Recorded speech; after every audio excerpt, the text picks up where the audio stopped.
అయితే ఈ గ్రహణాన్ని ఏ ఏ రాసులు వాళ్ళు చూడకూడదు, గర్భిణీ స్త్రీలు తగిన జాగ్రత్త చర్యలు తీసుకుని,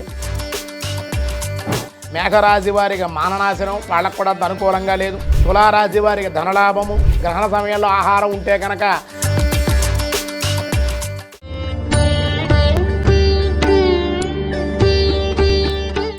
భక్తి వర్ణ ప్రేక్షకులకి 3/3/2026 పాల్గొన్న పౌర్ణమి మంగళవారం సంపూర్ణ అపసవ్య చంద్రగ్రహణం పడుతుంది. మనకి ఈ చంద్రగ్రహణం పడడం వల్ల మనకేం పాటించాలి, నియమాలు ఏమిటి, భారతదేశంలో కనిపిస్తుందా ఈ గ్రహణం కనిపించదా అనే సందేహం కలుగుతుంది. కనుక భారతదేశంలో సూర్యాస్తమయ సమయంలో కనిపిస్తుంది కాబట్టి ఈ చంద్రగ్రహణాన్ని మన భారతదేశంలో కూడా పాటించాలి.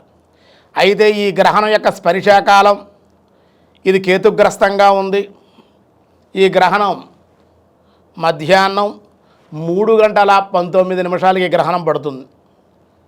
అలాగే సాయంకాలం మధ్యమకాలం 5:03 సూర్యాస్తమ సమయం 6:02 ఆ సమయంలోనే మనకి గ్రహణం కనపడదు. సూర్యాస్తమయం అనంతరం చంద్రుడు కనిపిస్తాడు కదా మనకి, అది గ్రహణం మనకి దర్శనం ఇస్తుంది. అందుకే భారతదేశంలో పాటించాలి. అలాగే చంద్రోదయం 6:04 ఉంది మనకి, కనుక ఈ గ్రహణం కనపడుతుంది. ఉన్మిషకాలం 5:32, మోక్షకాలం 6:46 వరకు కూడా ఈ గ్రహణం. బింబదర్శన కాలం 59 నిమిషములు ఉంటుంది. అయితే ఈ గ్రహణం పూర్తయిపోయింది, మన స్నానం చేయాలి అనుకునేటువంటి వాళ్ళు 6:46 తర్వాత అందరూ కూడా గ్రహణ స్నానాన్ని చేయాలి. పుబ్బా నక్షత్రంలో సింహరాశిలో ఈ గ్రహణం పడుతుంది కాబట్టి సింహరాశి వారి గ్రహణాన్ని చూడకూడదు. కాబట్టి అలాగే ఈ గ్రహణం ఉత్తరగోళం అపసవ్య గ్రహణం కేతుగ్రస్తం నీల పింగళ వర్ణంలో ఈ గ్రహణం మనకు కనిపిస్తుంది. మిశ్రమ వర్గాలు కలిగి ఉంటుంది. ఈ గ్రహణం తూర్పు దిక్కున ప్రారంభించి స్పర్శ తూర్పు ఆగ్నేయంలో, దక్షిణ వైపు ఋతు నిమిషంలో పశ్చిమ దిశలో దగ్గర మోక్షం కలుగుతుందన్నమాట ఈ గ్రహణానికి. అయితే మనకి ఈ గ్రహణం పూర్తయిపోయింది, గ్రహణ స్నానం చేయాలనుకుంటే కనుక 6:46 తర్వాత, అంటే 6:40 తర్వాత 7 గంటల కానీ 7:15 కానీ 6:46 దాటిన తర్వాత సాయంకాలం గ్రహణ మోక్షకాలం కాబట్టి శుద్ధ మోక్షకాల స్నానం చేయాలి.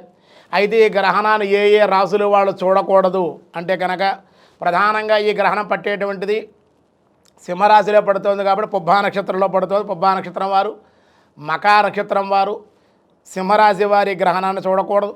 అలాగే దాని ముందు రాశి కన్యారాశి కూడా ఉంది కాబట్టి తర్వాత రాశి కన్యారాశి వారికి కూడా హాని కలుగుతుంది కాబట్టి ఈ గ్రహం వాళ్ళకు కూడా అంత మంచిది కాదు.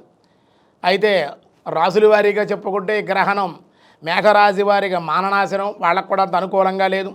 వృషభ రాశి వారికి సుఖం కలుగుతుంది ఈ గ్రహణం వల్ల.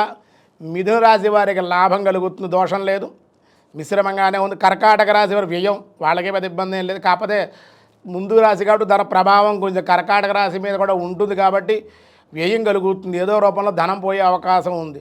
సింహరాశి వారి ఘాతకం, ప్రమాదం, జాగ్రత్తగా ఉండాలి. అందుకే శాంతులు చేసుకోవడం ఏ విధమైన భయం లేదు. ఆ గ్రహణానికి సంబంధించి శాంతులు చేసుకోవాలి.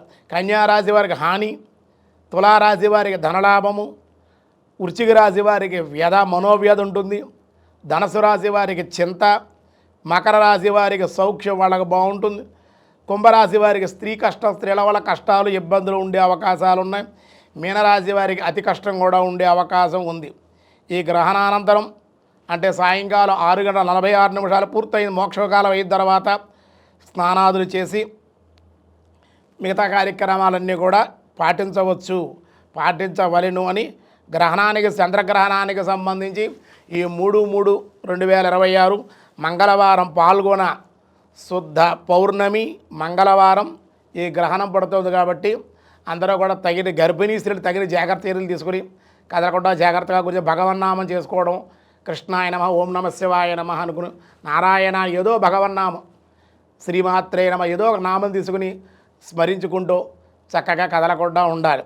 అందరూ కూడా భోజనాదులన్నీ కూడా మధ్యాహ్నం 12-1 గంట ఆ సమయంలో అలా పూర్తి అయిపోవాలి. భోజనాలు 2-3 గంటల ముందే పూర్తయినట్లయితే కడుపులో ఏ విధమైన ఆహారం ఉండకుండా ఉంటేనే ఆరోగ్యంగా ఉంటుంది. గ్రహణ సమయంలో ఆహారం ఉంటే కనుక అనారోగ్య కలుగుతుంది అని మనకి శాస్త్రంలో చెప్పబడింది.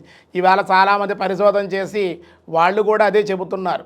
ఎందుకంటే గ్రహణ సమయంలో ఎవరైతే ఆహారం భుజిస్తారో అటువంటి వాళ్ళు చేయకూడని పనులు చేస్తూ ఉంటారో అటువంటి వాళ్ళు ఇబ్బందులు పడుతున్నట్లుగా మన నిరూపణలు కూడా ఉన్నాయన్నమాట. కనుక శాస్త్రం చెప్పినట్లుగానే మనం పాటించాలి. కాబట్టి ఈ చంద్రగ్రహణం అందరూ పాటించి చంద్రగ్రహణానంతరం కేజింపావు బియ్యం, ఉలవలు కేజింపావు, వెండి సర్పం, ఆజ్యము ఒక రాగి పాత్రలో కానీ వెండి పాత్రలో కానీ ఆజ్యం పోసి వెండి సర్పాలు కూడా దానంగా అయితే గ్రహణ శాంతి చేసుకుని రుద్రాభిషేకం చేసుకుంటే అన్ని విధాలుగా మీకు అనుకూలం.